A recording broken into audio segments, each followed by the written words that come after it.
America राष्ट्रपति भयंकर रागिले। Trump Iran उपरे मन इच्छा बर्षिले। आयातुल्लाह खमैनी को प्रबल गाली कले। मन को जहा आसिला सेमिति भाषा कहिले।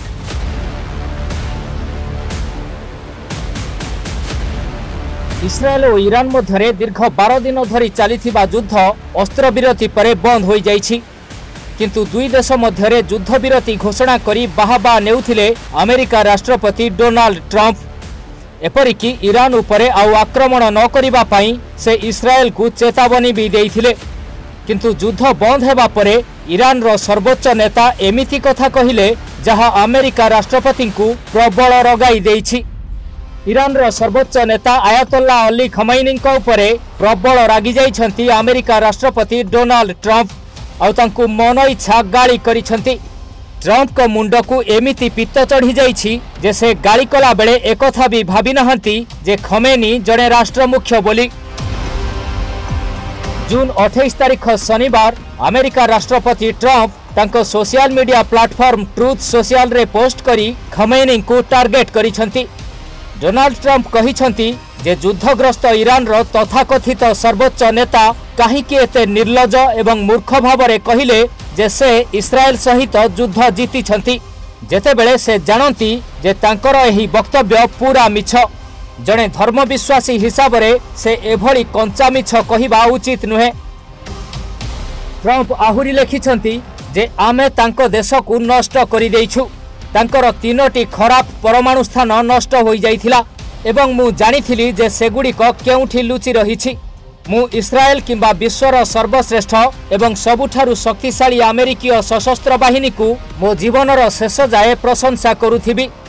से आहुरी कहिछंती जे मु खमैनी को एक अत्यंत कुत्सित एवं अपमानजनक मृत्युरु रक्षा करिथिली एवं एथिपाई तांकु राष्ट्रपति ट्रंप को धन्यवाद देबाकु मध्य पड़ी नथिला। प्रकृत रे युद्धर शेष पर्याय रे मु दाबी करिथिली जे इस्राएली विमानर एक बहुत बड़ दल को फेराई निया जाऊ जहाँ सीधा सड़क तेहरान अभिमुखे यात्रा करुथिला। इस्राएल हुए तो शेष नॉकआउट करिथांता।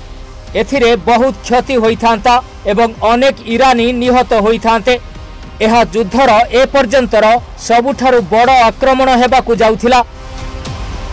ईरान संपर्क रे ट्रंप कहिछंती जे गत किछि दिन धरी मु प्रतिबंधक उठाइबा एवं अन्यान्य जिनिस उपरे काम करुथिली जहाँ ईरान को पूर्ण द्रुत एवं संपूर्ण संस्कारर एक भल सुजोग देव कारण प्रतिबंधक गुड़िक बहुत कठोर।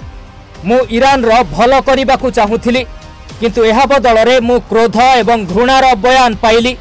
तेणु मु तुरंत प्रतिबंधक मुक्ति एवं अन्यान्य समस्त काम परित्याग कली।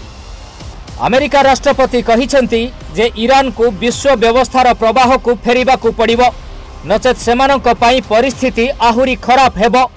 सेमाने सबु बेले बहुत क्रोधित शत्रुता मनोभाव संपन्न एवं असंतुष्ट। आउ देखंतु एथिरु सेमाने जहा पाइछंती ताहा हेउछि एक जळी जाइथिबा एवं उड़ी जाइथिबा देश जहार कौनसी भविष्यत नाही एवं एक नष्ट सेना जहा केबे भी कौनसी युद्ध लढ़ी पारिबो नाही।